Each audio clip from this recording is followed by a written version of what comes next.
राहुल गांधी के करीबी और कांग्रेस के वरिष्ठ दिवंगत नेता मुरली देवरा के बेटे मिलिंद देवरा आज कांग्रेस से इस्तीफा देकर एकनाथ शिंदे की शिवसेना में शामिल हो गए। इस मौके पर सीएम शिंदे भी मौजूद थे, जिन्होंने मिलिंद देवरा को अपनी पार्टी में शामिल कराया। इस मौके पर सीएम शिंदे ने फूलों का गुलदस्ता देकर और पार्टी का अंगवस्त्र पहनाकर देवरा का सम्मान किया और उन्हें पार्टी में शामिल किया। मिलिंद देवरा के साथ उनके कई समर्थक भी कांग्रेस छोड़ शिवसेना में शामिल हुए, जिन्हें सीएम शिंदे ने एक एक कर सम्मान के साथ पार्टी में शामिल किया।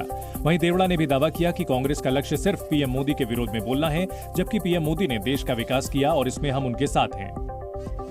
एक सुनहरा भविष्य बनाने के लिए हम बाला साहेब के शिवसेना के माध्यम से एकनाथ शिंदे जी के हाथों को मजबूत करें, नरेंद्र मोदी जी के हाथों को मजबूत करें और मुंबई, महाराष्ट्र और भारत के और बेहतर सेवा करें। वहीं देवड़ा ने बताया कि पहले की कांग्रेस और अब की कांग्रेस में बहुत फर्क है, जहां उन्हें सम्मान नहीं मिला। यदि कांग्रेस और यूबीटी कंस्ट्रक्टिव और सकारात्मक सुझावों और मेरिट और योग्यता को महत्व देते तो आज एकनाथ जी और मैं यहां नहीं बैठे होते। इस मौके पर शिवसेना नेताओं की तरफ से दावा किया गया कि देवड़ा के पार्टी में शामिल होने से उन्हें मजबूती मिलेगी। कांग्रेस का हाथ छोड़ भगवा झंडा थामने से पहले मिलिंद देवरा ने सोशल मीडिया पर इस्तीफे का ऐलान करते हुए सालों पुराने उनके परिवार के कांग्रेस से रिश्तों का जिक्र किया और सभी का आभार जताया। साथ ही मिलिंद देवरा ने अपने इस्तीफे में लिखा कि आज मेरी राजनीतिक यात्रा के एक महत्वपूर्ण अध्याय का समापन हुआ। कांग्रेस की प्राथमिक सदस्यता से मैंने अपना त्यागपत्र दे दिया है। कांग्रेस के साथ मेरे परिवार का 55 साल पुराना रिश्ता खत्म कर रहा हूं। मैं सभी नेताओं, साथियों और कार्यकर्ताओं से सालों तक मिले अटूट समर्थन के लिए आभारी हूं। मिलिंद देवरा द्वारा ट्वीट कर ये जानकारी दी गई कि 55 सालों का उनका कांग्रेस से जो नाता है, उससे आज वो इस्तीफा दे रहे हैं, वो रिश्तों को आज वो तोड़ रहे हैं। मिलिंद देवरा सोनिया और राहुल गांधी के काफी करीबी माने जाते हैं। ऐसे में महाराष्ट्र कांग्रेस के लिए मिलिंद का ठीक लोकसभा चुनाव से पहले पार्टी से जाना एक बड़ा झटका भी माना जा रहा है। कांग्रेस से इस्तीफा देने के बाद मिलिंद देवरा अपनी पत्नी के साथ सीधे सिद्धिविनायक मंदिर पहुंचे, जहां उन्होंने भगवान गणेश की पूजा अर्चना की और सियासत में नई पारी शुरू करने के लिए आशीर्वाद लिया।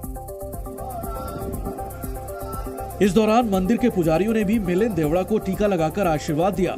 साथ ही सिद्धिविनायक मंदिर का अंग वस्त्र भी पहनाया। वहीं मिलिंद देवरा भी भक्ति में लीन नजर आए। सिद्धिविनायक मंदिर में पूजा अर्चना के दौरान मिलिंद देवरा के साथ उनकी पत्नी और शिवसेना विधायक सदा सनवरकर भी मौजूद थे। यह तस्वीरें हैं सिद्धिविनायक के बाहर, जहां पर मिलिंद देवरा जो हैं शिवसेना के विधायक हैं सदा सनवरकर, उनके साथ अपनी पत्नी के साथ यहां पर पहुंचे हैं। वहीं मिलिंद देवरा ने बताया कि विकास के रास्ते पर आगे बढ़ने के लिए उन्होंने कांग्रेस से इस्तीफा दिया। मी विकास मार्गावर जाता है, मैं विकास के मार्ग पे चल रहा हूं। बहुत बहुत धन्यवाद। देवरा ने दावा किया कि वो विकास के लिए काम करते रहेंगे। लोकसभा चुनाव से ठीक पहले मिलिंद देवरा के कांग्रेस से इस्तीफा देने की एक वजह उनकी सियासी महत्वाकांक्षा को बताया गया, जिसमें मुख्य वजह मुंबई दक्षिण की लोकसभा सीट भी है, जिसे देवरा परिवार की परंपरागत सीट माना जाता है। हालांकि पिछले 2 लोकसभा चुनाव 2014 और 2019 में मिलिंद देवरा को वहां हार का सामना करना पड़ा, लेकिन बावजूद इसके वो इस चुनाव में भी इसी सीट से चुनाव लड़ना चाहते थे। लेकिन खबर है कि एमवीए गठबंधन की वजह से शिवसेना उद्धव गुट के प्रत्याशी और इसी सीट से मौजूदा सांसद अरविंद सावंत ही चुनाव लड़ेंगे और इसी वजह से मिलिंद ने कांग्रेस छोड़ने का फैसला कर लिया। ये जो पूरी घटनाक्रम है वो एक दिन में नहीं डेवलपमेंट देखने मिली है, बल्कि बीते कई दिनों से मिलिंद देवरा जो है वो इशारे करते रहे हैं अपने नेतृत्व को, लेकिन कहीं न कहीं जो उनका नेतृत्व रहा है वो इस पूरे मसले को सुलझाने में, समझने में विफल रहा है और यही कारण है कि आज एमवीए को एक बड़ा झटका मिला है। हालांकि मिलिंद देवरा 2 बार मुंबई दक्षिण लोकसभा सीट से सांसद रहे, जबकि उनके पिता मुरली देवरा ने उससे पहले वहां से 4 बार जीत हासिल की थी। जब राहुल गांधी भारत जोड़ो न्याय यात्रा पर रवाना होने की तैयारी कर रहे थे, तब उनके करीबी दोस्त मिलिंद देवरा ने कांग्रेस छोड़कर अपना दूसरा सियासी रास्ता चुन लिया। मिलिंद देवरा की कांग्रेस छोड़ने की कुछ अहम वजह रही। बताया गया कि मुंबई दक्षिण लोकसभा सीट देवरा परिवार की परंपरागत सीट रही है, जहां से उनके पिता मुरली देवरा 4 बार सांसद चुने गए और इसके बाद खुद मिलिंद भी यहां से 2 बार लोकसभा पहुंचे। लेकिन बीते 2 लोकसभा चुनाव यानी 2014 और 2019 में मिलिंद देवरा को यहां एनडीए से हार का सामना करना पड़ा। इस बार फिर फिर मिलिंद मुंबई दक्षिण लोकसभा सीट से कांग्रेस के टिकट की उम्मीद लगाए बैठे थे, लेकिन यहां से सांसद अरविंद सावंत शिवसेना उद्धव बालासाहेब ठाकरे गुट में हैं, जो कि INDIA गठबंधन का हिस्सा है। इसलिए इस बार कांग्रेस को मुंबई दक्षिण की सीट मिलती नहीं दिख रही।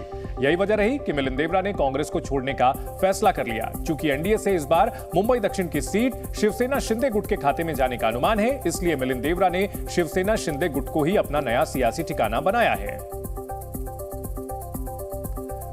मिलिंद देवरा के कांग्रेस से इस्तीफा दिए जाने के समय पर भी सवाल खड़े हो गए। कांग्रेस के वरिष्ठ नेता जयराम रमेश ने आरोप लगाया कि मिलिंद देवरा के इस्तीफा देने का समय और तारीख पीएम मोदी ने तय की।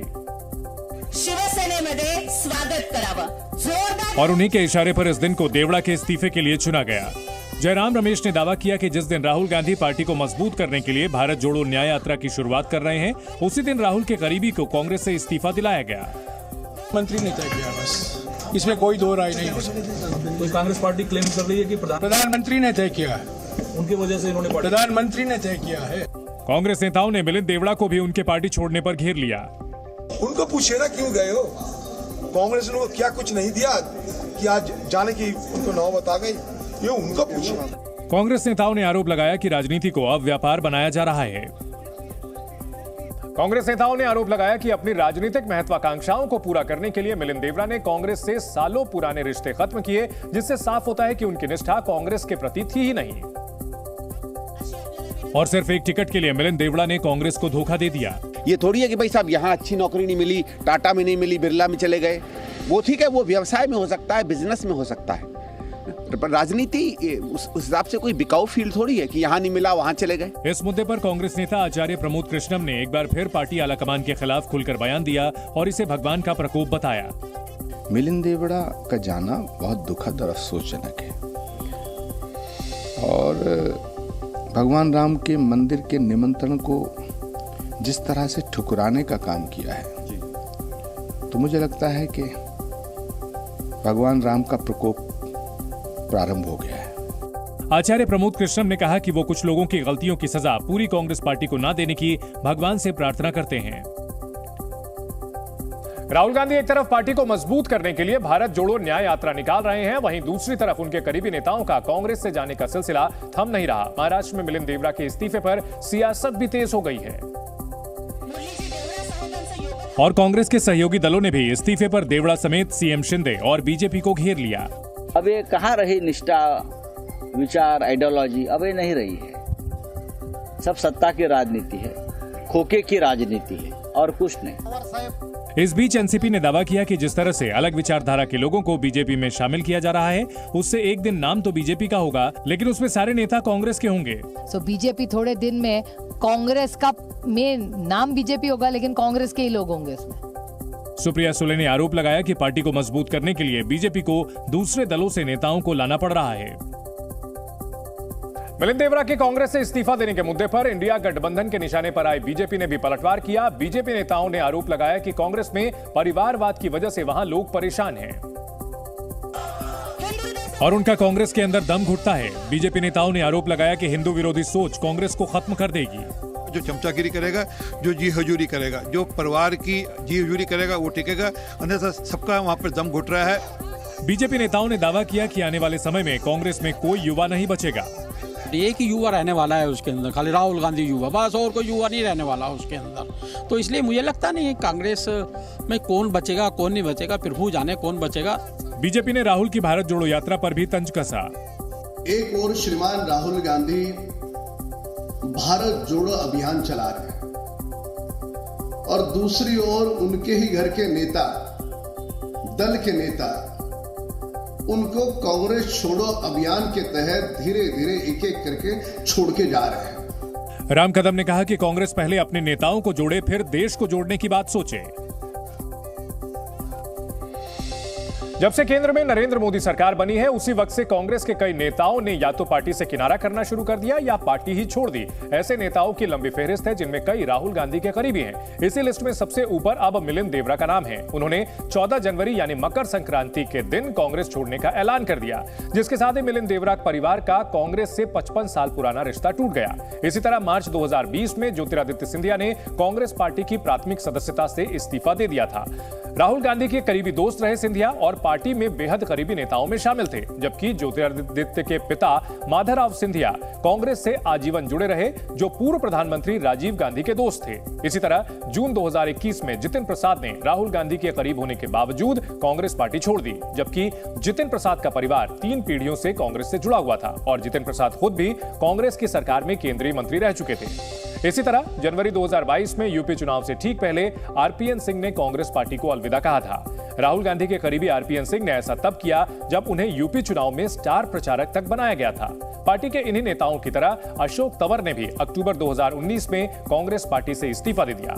कांग्रेस छोड़ने वाले राहुल के करीबी नेताओं की इस लिस्ट में प्रियंका चतुर्वेदी, सुष्मिता देव और खुशबू सुंदर जैसे नाम भी शामिल हैं।